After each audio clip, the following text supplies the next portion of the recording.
मित्रों नमस्कार। जीवन दर्शन यात्रा में हम तत्व ज्ञान, मनोविज्ञान और दर्शन शास्त्र से जुड़ी तमाम विषयों पर बातचीत करते हैं, आपसे चिंतन करते हैं। मित्रों, आज का विषय है क्या सांसारिक आध्यात्मिक व्यक्ति को धन की अमीरी प्राप्त करनी चाहिए। इस विषय में तमाम तरीके की जटिल संभावनाएं, विशेषताएं और मत मतांतर संसार के बाजार में अलग अलग लोगों की अलग अलग राय है। इस विषय पर प्रकाश डालने के लिए सबसे पहले हमें ये समझना का प्रयास करना चाहिए कि सांसारिकता क्या है, धार्मिकता क्या है और आध्यात्मिकता क्या है। दरअसल सांसारिकता बाहरी बहिर्मुखी दुनिया है जो विचार, विकार, घर, परिवार, समाज, संसार, दोस्त, मित्र, गाड़ी, बंगला, पैसा, प्रॉपर्टी, नाम, पैसा, पद, पुरस्कार इत्यादि बाहरी बहिर्मुखी दुनिया है। और इस दुनिया का संबंध या सरोकार व्यक्ति और पदार्थ से जुड़ा हुआ है। अब हर व्यक्ति जो घर, परिवार, समाज में रहता है और जो सांसारिक भी है, आध्यात्मिक भी है और धार्मिक भी है, उसे रहना और जीना घर, परिवार, समाज के अंदर ही है। लेकिन घर, परिवार, समाज, संसार के अंदर रहते हुए उसे उसके जीवन की तमाम व्यवसायिक, पारिवारिक, सामाजिक जीवन से जुड़ी हुई जरूरतों को पूरा करते हुए आध्यात्मिक सफर की यात्रा भी नियमित निरंतर जारी रखनी है। और मौत से पूर्व उसे अपनी आत्मज्ञान की राह पर, आत्म कल्याण की राह पर या आत्म जागरण की राह पर आगे बढ़ना है। अब संसार के हिसाब से चलता है, समाज के हिसाब से चलता है, देश और दुनिया के हिसाब से चलती है। ये भीड़ है, मेला है, बाजार है, सालों सदियों से चला आ रहा है, आगे भी चलता रहेगा। हमारे जाने के बाद भी संसार, भीड़, मेला, बाजार चलता रहेगा। न जाने कितने हजारों, लाखों, करोड़ों सालों से संसार चल रहा है। हमारी उम्र तो मात्र 50 साल, 60 साल, 70 साल या 100 साल की अवधि है, लेकिन संसार तो पिछले कई लाखों, करोड़ों सालों से चल रहा है और आगे भी चलता रहेगा। ऐसी स्थिति या परिस्थिति में हमें अपने जीवन का मूल्यांकन और आकलन समय समय पर करते रहना चाहिए। लेकिन यह आकलन या मूल्यांकन लोगों की नज़रों में न होकर हमारी नज़र में ही हमारे जीवन का मूल्यांकन, आकलन होना चाहिए, क्योंकि हमारे विचार और हमारे कर्म सबसे ज़्यादा हमारे जीवन को प्रभावित करेंगे। मित्रों, सांसारिकता एक बाहरी विषय वस्तु है जहाँ पर रहने के लिए, जीने के लिए, घर, परिवार, समाज, संसार को चलाने के लिए धन की भी ज़रूरत है, पैसे की भी ज़रूरत है, प्रॉपर्टी की भी ज़रूरत है, परिवार की भी ज़रूरत है, समाज की भी ज़रूरत है, संसार की भी ज़रूरत है। क्योंकि हम जब सांसारिक है, हम कोई हिमालय के योगी नहीं है या साधु सन्यासी नहीं है कि जंगलों में जाकर, गुफाओं में जाकर, पहाड़ों में जाकर ताउम्र साधना, भक्ति या उपासना करते रहे। तो दोस्तों, हमें अपने जीवन के निर्माण के लिए अवश्य धन की अमीरी को प्राप्त करना चाहिए। और अगर हम भले ही कितने ही ज्ञानी, ध्यानी, विद्वान, बुद्धिमान बन जाए, या भले हम आत्मज्ञान को प्राप्त कर लेवे, मोक्ष को भी प्राप्त कर लेवे, लेकिन हमारे जीवन से जुड़ी हुई जरूरतें जो है वह धन से ही प्राप्त होगी, साधन से ही प्राप्त होगी, धन साधन वस्तु पदार्थों से ही प्राप्त होगी, क्योंकि संसार की जरूरत है संसार से प्राप्त होगी। और सत्य की यात्रा, अनंत की यात्रा, वह केवल और केवल अपने आत्मा के आत्म कल्याण की यात्रा है, आत्म जागरण की यात्रा है। मित्रों, अगर हम आत्मज्ञानी व्यक्ति भी बन जाए, सत्य की खोज की यात्रा के शिखर पर भी चले जाए, या फिर मोक्ष को भी प्राप्त कर लेवे, और अगर हम बिल्कुल सर्वसाधारण सामान्य व्यक्ति बनकर इस संसार में रहे और जिए, और अगर हमें एक गांव से दूसरे गांव जाना है या एक शहर से दूसरे शहर जाना है, और मान लीजिए वहाँ पर टिकट लेने जाते हैं, वहाँ पर टिकट का 101 रुपया है और हमारे पास मात्र 100 रुपया है, अगर 1 रुपया कम होगा तो भी वह व्यक्ति हमें टिकट नहीं देगा, क्योंकि धन की जरूरत केवल धन से ही पूरी होती है। और हम घर परिवार समाज संसार में रहते हैं, सामाजिक प्राणी हैं। ऐसी स्थिति परिस्थिति में हम रोजगार करते हैं, नौकरी करते हैं, कारोबार करते हैं, तो एक आध्यात्मिक व्यक्ति को अवश्य आर्थिक रूप से धन से सक्षम संपन्न बनने का प्रयास करना चाहिए। लेकिन यहाँ पर कर्म करने में बहुत बड़ा अंतर आपको दिखेगा। जो लोग बेहोशी के भरे बाजार में रहते हैं, जो होश से नहीं जुड़े हैं, या फिर जो लोग जिनके जीवन का लक्ष्य केवल अमीरी, प्रसिद्धि, पद, पुरस्कार पाकर जीवन में ताउम्र यही करते हुए गरीब से अमीर बनना, फिर अमीर से और अमीर बनना, फिर अमीर से और अमीर बनना, फिर नाम कमाना, फिर थोड़ा और ज़्यादा नाम कमाना, फिर और बड़ा नाम कमाना, फिर नाम पद पुरस्कार पाना, यहीं पर जीवन की अंधी दौड़ खत्म हो जाती है। लेकिन जब हम सांसारिकता से आध्यात्मिकता की यात्रा में आते हैं, तो हम यह अनुभव करने लगते हैं, महसूस करने लगते हैं कि हमारे जीवन में किस चीज की कितनी ज़रूरत है, क्यों ज़रूरत है, कब तक ज़रूरत है, और जो कार्य कर रहे हैं उस कार्य को हम कब तक कहाँ तक करते रहेंगे, और यह कार्य करने से हमें हासिल क्या होगा। एक सांसारिक व्यक्ति जब आध्यात्मिक यात्रा में आगे बढ़ता है तो बेशक वह घर परिवार समाज संसार के तमाम कर्तव्यों का निर्वहन करता है। वह त्यागता नहीं है, वह भागता नहीं है, वह केवल जागता है और संसार को केवल साक्षी भाव से, सम्यक भाव से, कर्तव्य भाव से देखता है। ऐसी स्थिति और परिस्थिति में हमें कभी भी कहीं भी किसी भी चीज का त्याग न करके साक्षी भाव के साथ में घर परिवार समाज संसार में रहना चाहिए और जीना चाहिए, क्योंकि जीवन की तमाम जरूरतें धन से ही पूरी होगी। दूसरी बात, हर आध्यात्मिक व्यक्ति को या जो मौन ज्ञान ध्यान दर्शन या अध्यात्म की राह पर है, उन्हें आर्थिक रूप से सक्षम और संपन्न अवश्य बनना चाहिए। उनके जीवन में एक रूपांतरण अवश्य होगा कि पहले हम मन वचन कर्म से कभी भी कहीं भी किसी भी प्रकार के कुकर्म भी कर लेते थे या बुरे कर्म भी कर लेते थे।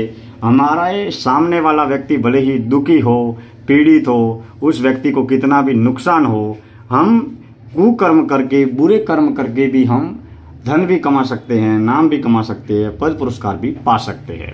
लेकिन अध्यात्म की राह पर जब भी हम आगे बढ़ते हैं तो सेवा दया करुणा त्याग जन कल्याण के भाव से हम जीवन में हर कार्य करते हैं। वो भले ही सेवा का कार्य हो, रोजगार का कार्य हो या व्यापार का कार्य हो। धीरे धीरे हम निष्काम भाव से कर्म योग की ओर आगे बढ़ते हैं। हमारी इच्छाएं अपेक्षाएं महत्वाकांक्षाएं जिनको हम समझते भी हैं और उनसे जुड़ी हुई तमाम जरूरतों को पूरा भी करते हैं। मित्रों, आध्यात्मिकता मात्र आंतरिक अंतर्मुखी आत्म केंद्रित यात्रा है, जिसका सरोकार विचारों से न होकर, संसार से न होकर, केवल और केवल हमारी आत्मा के आत्म कल्याण से है। और यह यात्रा केवल हमारी व्यक्तिगत यात्रा है। इसका हमारे घर, परिवार, समाज, संसार, दोस्त, मित्र, केवल खुद को छोड़कर किसी के जीवन से कोई सरोकार नहीं है। हम धन से कितने ही सक्षम बन जाए, संपन्न बन जाए, हम कितना ही नाम कमा लेवे, हम बड़े से बड़ा पद पुरस्कार भी प्राप्त कर लेवे, लेकिन सत्य और ईश्वर को प्राप्त करने की कोई भूख नहीं है, कोई तड़प नहीं है, कोई प्यास नहीं है, कोई बेचैनी नहीं है, तो हम अमीर बनकर, प्रसिद्ध बनकर भी, देश और दुनिया के सबसे बड़े आदमी बनकर भी हम सत्य नहीं प्राप्त कर सकते, ईश्वर नहीं प्राप्त कर सकते। क्योंकि सत्य को खोजने की यात्रा, ईश्वर प्राप्ति की यात्रा नाम, धन और ज्ञान के बाजार से परे है।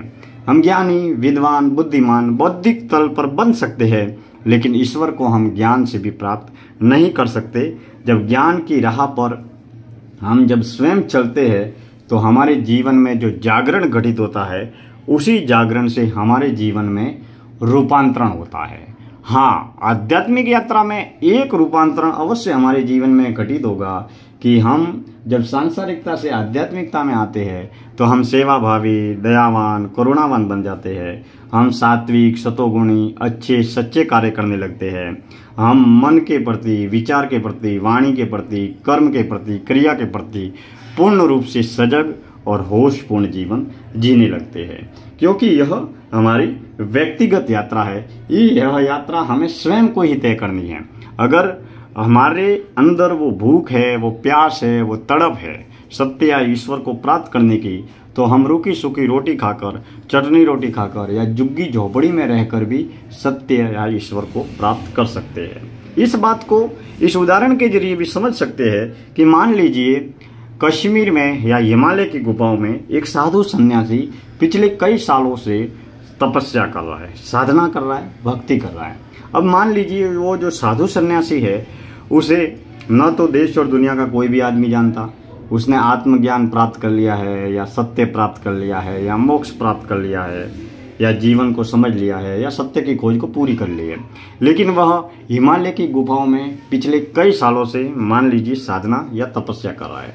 अब उनके जीवन को देखें तो उनके जीवन में न तो कोई, उनके पास में गाड़ी, बंगला, पैसा, प्रॉपर्टी, धन दौलत कुछ भी नहीं है। रहने के लिए ना दुकान है, ना मकान है, ना फैक्ट्री है, कोई कुछ भी नहीं है। और न ही उनका इस संसार के भरे बाजार में नहीं कोई नाम है, ना कोई जानता है, ना पहचानता है। हिमालय का आत्मज्ञानी साधु अगर मुंबई के भरे बाजार में आ जाए या फिर कहीं पर भी मेले में आ जाए, भीड़ में आ जाए, तो उसको कोई पहचान भी नहीं पाएगा, क्योंकि वह अपने जीवन में उसने वो जागरण घटित कर लिया है जो वह करना चाहता है।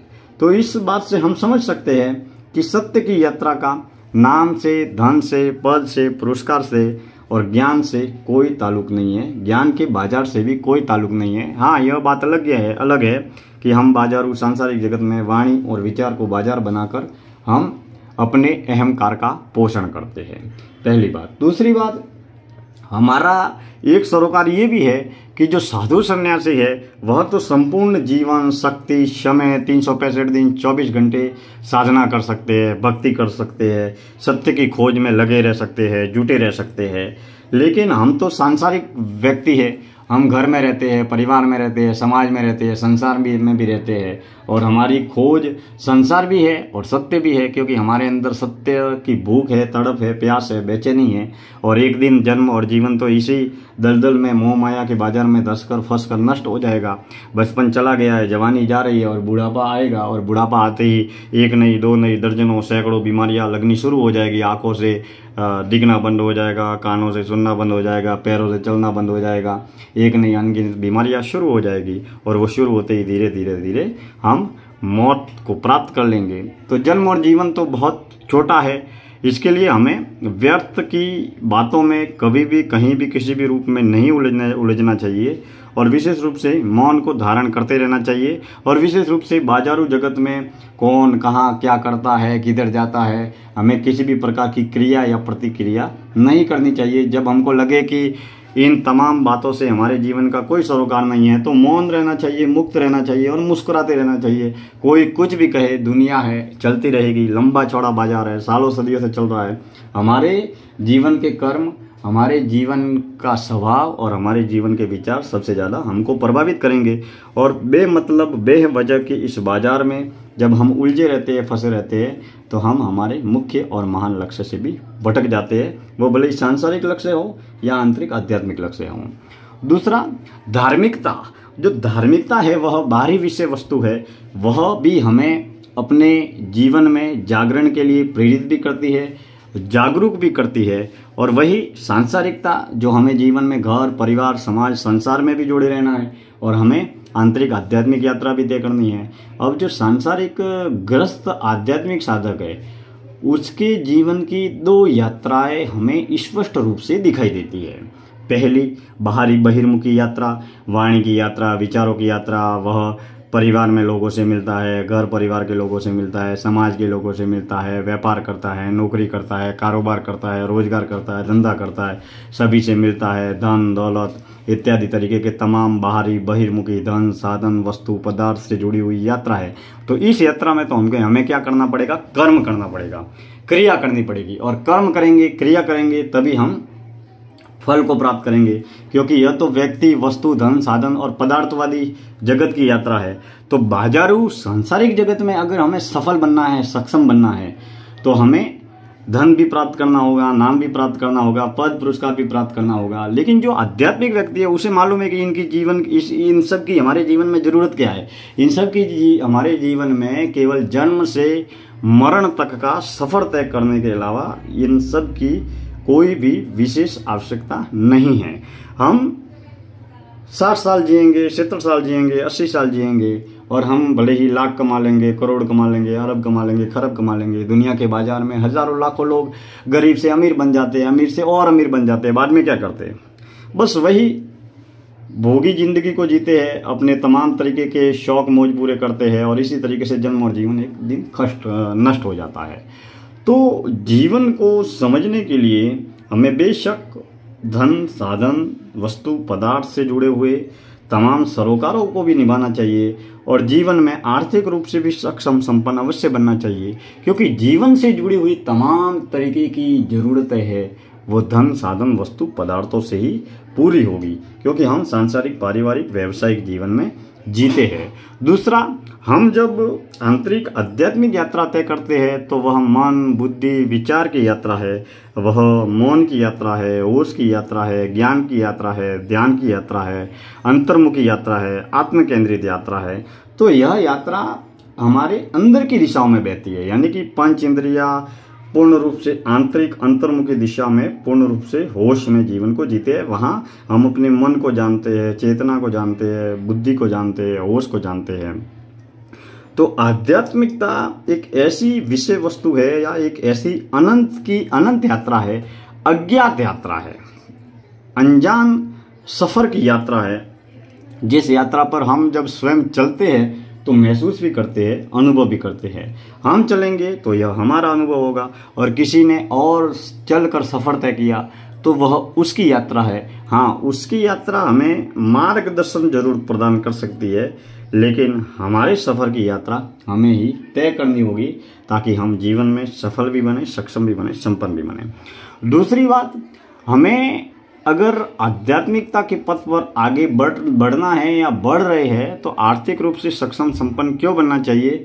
क्योंकि हम बचपन चला गया, बचपन से अलावा बाद में हम जवान बन गए, हम रोजगार करते हैं, नौकरी करते हैं, कारोबार करते हैं।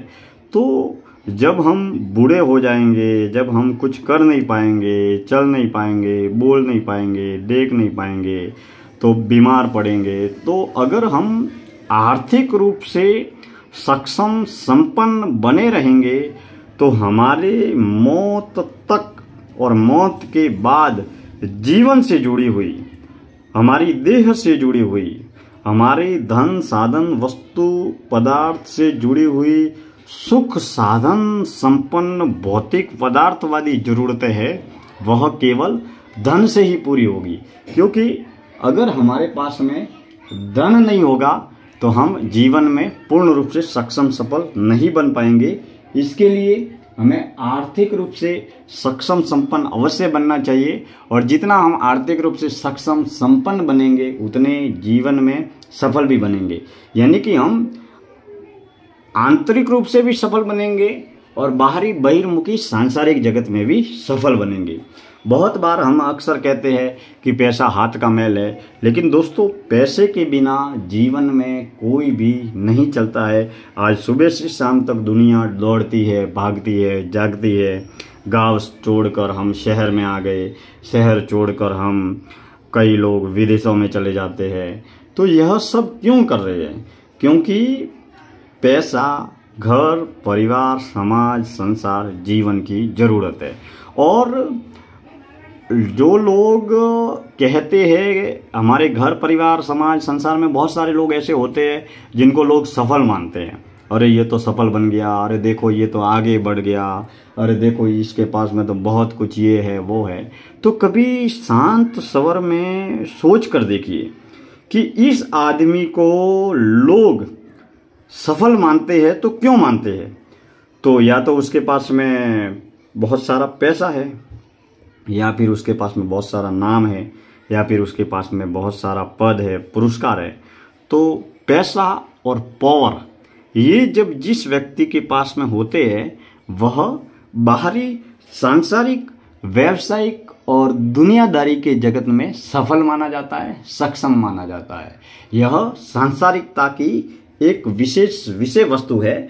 लेकिन हम यहाँ मानते हैं कि धन हमारे काम नहीं आएगा, ज्ञान भी हमारे काम नहीं आएंगे, पद पुरस्कार भी हमारे काम में नहीं आएंगे। लेकिन घर परिवार समाज में अगर हमें सर्वगुण संपन्न बनना है तो यह सब प्राप्त करना और इन सब का होना जरूरी है। दूसरी बात, एक आध्यात्मिक साधक ये भी जानता है कि हम जिस पद को लेकर घूम रहे हैं या जितना जो भी नाम प्राप्त कर रहे हैं या धन प्राप्त कर रहे हैं, तो वह इन सभी तरीके की बातों को केवल साक्षी भाव के साथ पे देखता है। जो व्यक्ति अध्यात्म की राह पर चल रहा है या बढ़ रहा है उसे ये मालूम है कि इस चीज की, इस पद की, इस धन की, इस नाम की मेरे जीवन में कहाँ कितनी अहमियत है। मैं सुबह से शाम तक बहुत सारे लोगों से मिलता हूँ, तो बहुत सारे लोग एक दूसरे की तारीफ करते हैं, वाहवाही करते हैं, सराहना करते हैं, प्रशंसा करते हैं, बहुत बड़ाई करते हैं। और बहुत सारे लोग ऐसे भी मिलते हैं जो बुराई करते हैं, आलोचना करते हैं, एक दूसरे को नीचा दिखाते हैं। राग द्वेष ईर्ष्या जलन नफरत अहंकार जैसे भाव उनके दिल दिमाग में हमेशा भरे रहते हैं। तो कहने का तात्पर्य है कि अध्यात्म हमें जीवन के वास्तविक धरातल से जोड़ता है और जीवन को वास्तविक दिशा में आगे बढ़ाता है। जो व्यक्ति आध्यात्मिक है उस व्यक्ति के पास में कोई भी व्यक्ति आकर कितनी भी तारीफ कर लेगा, अरे आप तो बहुत बड़े ज्ञानी हो, विद्वान हो, बुद्धिमान हो, आपके पास तो इतना धन है, दौलत है, पैसा है, प्रॉपर्टी है, अरे आपके पास तो फैक्ट्री है, आपके पास तो बहुत बड़ा पद है, आपने बहुत बड़ा पुरस्कार प्राप्त कर लिया। तो वो कभी उस व्यक्ति पर कभी भी कोई सामने वाला व्यक्ति कितना भी तारीफ करेगा वो सुनेगा, मुस्कुराता रहेगा, उसका धन्यवाद भी देगा, क्योंकि संसार में रहते हैं। लेकिन उसके अंदर किसी भी प्रकार का अहंकार हावी नहीं होगा। लेकिन जो व्यक्ति वास्तविक धरातल से नहीं जुड़ा है वह व्यक्ति अहंकार उसके जीवन में हावी हो जाता है और वह व्यक्ति अपने आंतरिक और बाहरी अहंकार का पोषण भी करता है।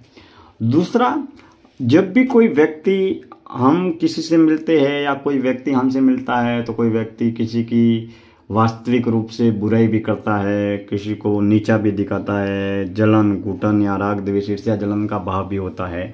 तो ऐसी स्थिति या परिस्थिति में हम लाख गुना अच्छा कार्य करते हैं, अच्छे रास्ते पर चलते हैं। लेकिन जब कोई व्यक्ति बुरा करता है या हमारी बुराई करता है तो हम उस विषय वस्तु को बहुत बेहतरीन तरीके से समझते हैं कि क्या मैं गलत हूँ या सही हूँ।